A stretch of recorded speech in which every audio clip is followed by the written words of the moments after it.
Oh, gross. Oh, dude. It's only 10 in the morning. Wow. What's up?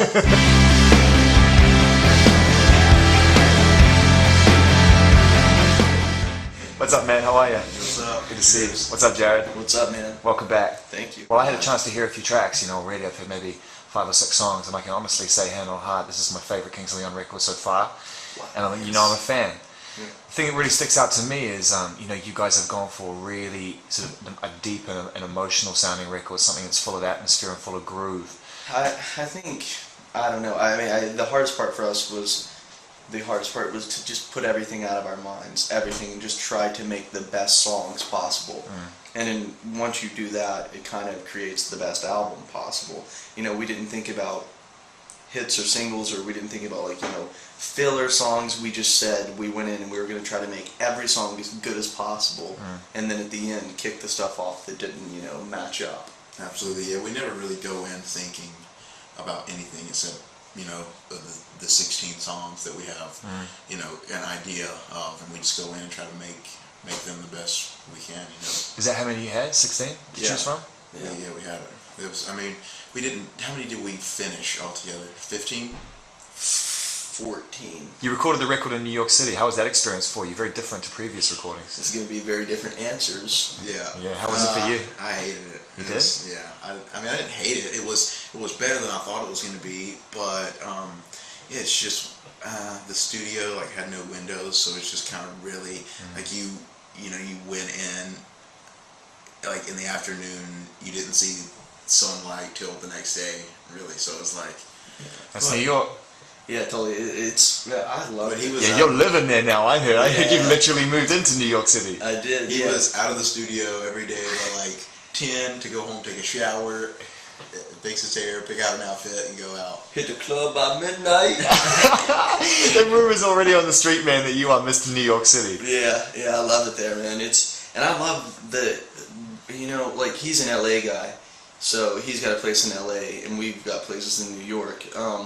For me, it was awesome because it made you work. It wasn't like Nashville playing wall ball, drinking, whatever we drank out, out in the sun every day. You would get in a cab, and it was kind of grimy, and you would go into the studio, and like you said, it was dark, but we had our own little world in there. Caleb had a little fort that he would sing in, and we all had our own little areas. I had a little coffee pot on my amp, and we all had our own cigarettes. It's definitely true. It was all business. Yeah. We were there. You can hear it on the record, though. I think there's an urgency that permeates from that tangible energy of New York City on this record. It feels there's tension on this record. Absolutely, there was tension. What were your thoughts about releasing a record this October and coming back out again?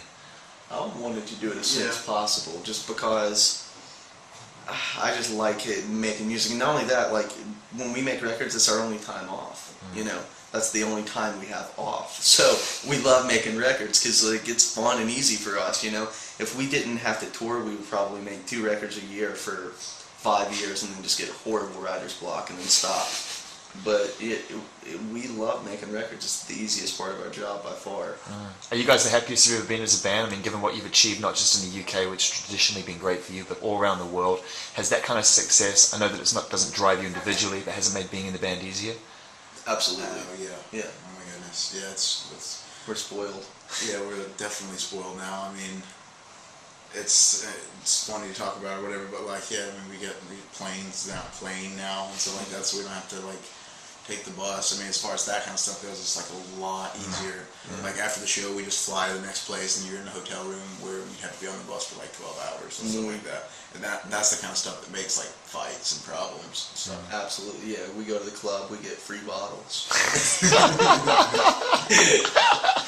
There was a big tension on this record, and what was that about? Well, it was mainly basically just we were trying to. For me personally, I was just trying to make the songs good, and not let. And Caleb will even admit it. I was just trying to not let Caleb sabotage the record, because. What do you mean by that? Because he hates the whole, supposedly, he hates the whole fame thing, and I'm sure he does hate the whole fame thing.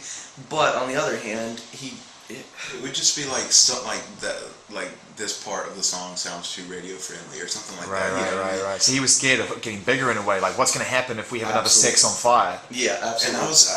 And I was to the point saying like, dude, you're gonna be so disappointed if we don't have another like big song. Like it's gonna be a very big disappointment, you know. Yeah, everybody's gonna like call us a one-hit wonder and stuff like that, which is fine if the songs are good.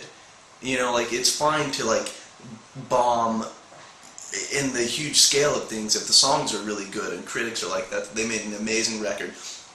You know, if we want to go really artsy and lose all of our, you know, new fans, then that's fine. But don't go bad to lose all the new fans. Yeah. Don't react to success in a negative way. Absolutely. Like there's just like certain things like Matthew or Caleb didn't really like the guitar part at the beginning of Radioactive. He was like, no, he's like, that's too much, man. Like don't.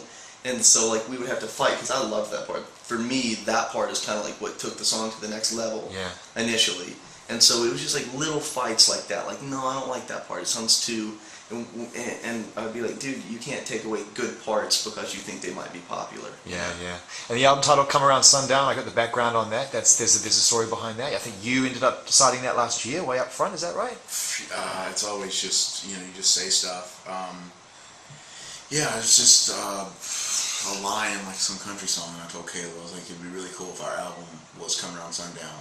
And he was like, oh, that's awesome, or whatever. And then just kind of went around to everybody. Well, first of all, we have to ensure that it's 5 syllables. Absolutely. Is it 5 syllables? I wonder if we're going to do that forever.